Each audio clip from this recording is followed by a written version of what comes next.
নমস্কাৰ বন্ধু বান্ধৱীসকল, আপোনালোকক মোৰ অন্য এটা ভিডিঅ'লৈ স্বাগতম জনাইছোঁ। আজি এটা বহুত ডাঙৰ ঘটনা ঘটিল। ঘটনা মানে কি হ'ল, আজি চোতাল সাৰি থাকোঁতে মই এটা কাছ পালোঁ।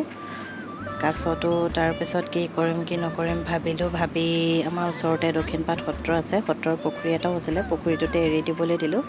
ভতিজা আৰু আমাৰ ল'ৰাটোৱে গৈ পেলাই এৰি দি আহিলে।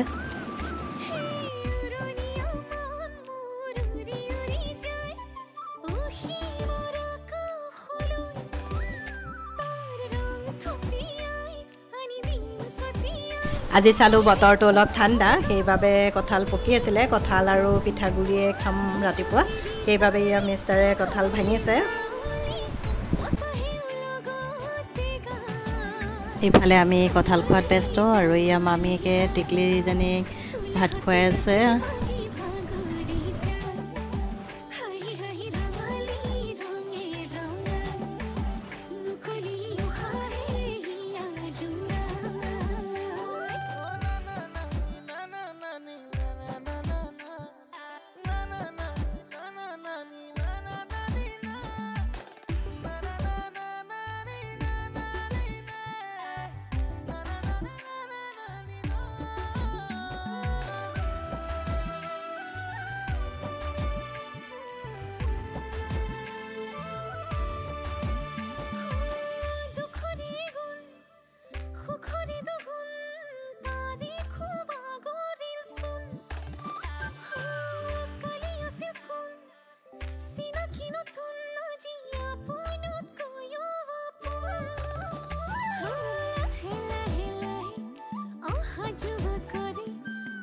আমাৰ টিকলি মাইনাজনীক কঁঠাল অকণমান খুৱাই দিবলৈ ধৰিলোঁ। তাই কঁঠাল খাব নাজানে, চুপে আৰু উলিয়াই দিয়ে, নাখালে তাই কঁঠাল।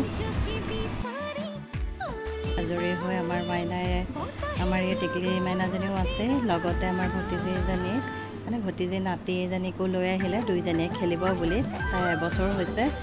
দুইজনীয়ে কি ক'ম আৰু, খেলা নাই, এটা বস্তুকে দুইজনীকে লাগে, একদম মাৰপিট হুলস্থুল।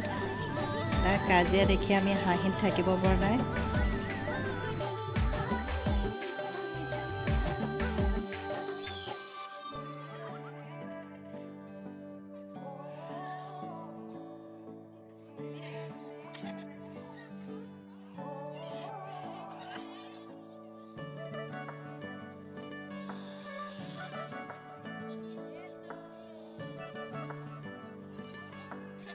আমি এখন দুজনীৰ লগত লাগি থাকোঁতেই মিষ্টাৰে আমাৰ সৰুকৈ পুখুৰী এটা আছে, পুখুৰীটোত বৰশী বাই চন্দা মাছ দুটা ধৰিলে।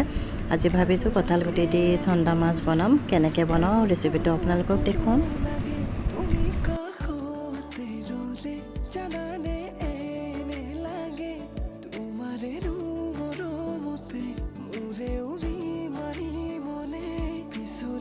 চাহ হৈ গ'ল মোৰ, ইয়াত নিমখ হালধি এড কৰি ল'লোঁ।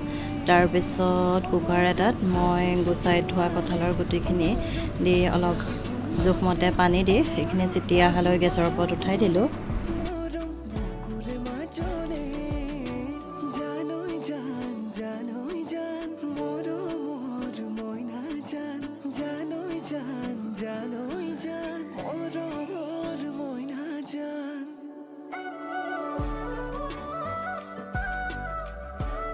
মাছখিনি ফ্ৰাই কৰি ল'লোঁ আৰু ফ্ৰাই কৰা তেলতে মই পাঁচফোৰণ কেইটামান, পিঁয়াজ আৰু নহৰু দুফুটামান দি দিছোঁ। দি এইখিনি ভাজি হোৱাৰ লগে লগে ইয়াত হালধি এড কৰিলোঁ। তাৰপিছত মই সিজাই থোৱা কঁঠালৰ গুটিখিনি ধুনীয়াকৈ ইয়াত এড কৰি দিছোঁ।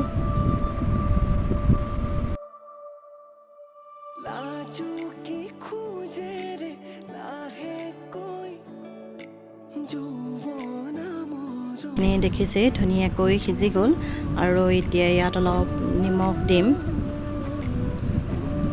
তাৰপিছতে আৰু ইয়াত মই অলপ গাজ টেঙা দি দিছোঁ আৰু অলপ নেমু চেপি দিছোঁ।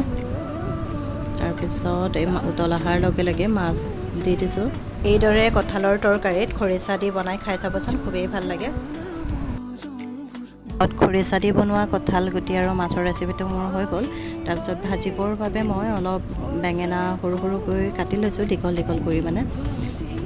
এইখিনি মই কেঁচা পিঠাগুড়ি আৰু বেচনৰ পেষ্ট এটা বনাই তাত নিমখ আৰু হালধি আন্দাজমতে দি দিম বাৰু পেষ্টটোত। তাৰপিছত সেই পেষ্টটোত লেটিয়াই পেলাই মই এইখিনি ফ্ৰাই কৰিম।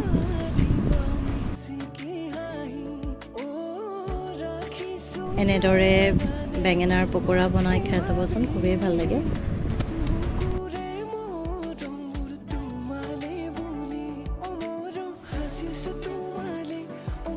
পকোৰা বনাই হৈ গ'ল মোৰ, আৰু এইফালে মাছৰ মাথাকেইটাও ভাজিলোঁ, আপোনালোকক দেখুওৱা নহ'ল বাৰু। এতিয়া সুন্দৰকৈ পৰিৱেশন কৰি দিম ভাত খাবৰ বাবে। এয়া মাইনা আৰু পিতাই ভাত খাইছে। ইফালে মামীয়েকে ভৈনীয়েককো ভাত খুৱাই আছে, আমাৰ টেকলিজনী। তাই ভাত খুৱাওঁতে বহুত টাইম লাগে, সেইবাবে তাইক খুৱাই লৈছে। তাইক তলতে বহুৱাই লৈছে বেয়া পাৰি, কাৰণ টেবুলত বহুৱাই খোৱালে অকণ অসুবিধাও হয়। তাৰপিছত আমি খাম আৰু। খাই হোৱাৰ পিছত আমিও খাই ল'লোঁ, আপোনালোকক দেখুওৱা নহ'ল। এয়া সন্ধিয়া সময়, এতিয়া বাহিৰততো ওলাব নোৱাৰে, সেইকাৰণে ল'ৰাই আমাৰ কৰিডৰটোতে পাতি এখনত ভৈনীয়েকক বহুৱাই লৈ খেলাই আছে। তাৰপিছত ইহঁতে কি কৰিছে চাওকচোন, একদম জমনি। সৰু সৰু কেক 2 পিচ লৈছে, লৈ তিনিখন এয়া চুৰি লৈছে, লৈ এয়া কেক কাটি ইটোৱে সিটোক খুৱাইছে, ইটোৱে ইটোক খুৱাইছে। সিহঁতৰ মানে তিনিওটাৰে বোলে আজি বাৰ্থডে।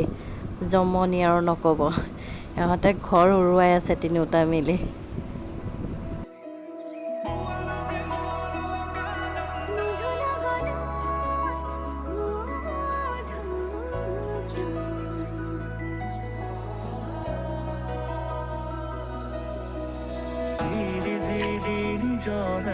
ইহঁতৰ কাণ্ডৰ কাৰখানা দেখি মামীয়েকো হাঁহি থাকিব পৰা নাই, কি ক'ম আৰু। মাইনা পিতাও বয়সত ডাঙৰ হৈছে, কিন্তু ইহঁতৰ স্বভাৱবিলাক এতিয়াও শিশুসুলভ। ভৈনীয়েকক পাই ভৈনীয়েকৰ নিচিনাই হৈ গৈছে ইহঁত দুটাও। আজিলৈ ইমানেই। আপোনালোক সকলোৱে মোৰ ভিডিঅ'টোত এটা লাইক কৰি দিব, আৰু কেনে পালে কমেণ্ট কৰি জনাব। আৰু লগতে যিসকলে আজি নতুনকৈ মোৰ ভিডিঅ'টো চাইছে, অনুগ্ৰহ কৰি আপোনালোকে মোৰ চেনেলটো ছাবস্ক্ৰাইব কৰি দিব। আৰু ইমান সময়ে আপোনালোকে মোৰ ভিডিঅ'টো চোৱাৰ বাবে সকলোকে অশেষ ধন্যবাদ জনালোঁ।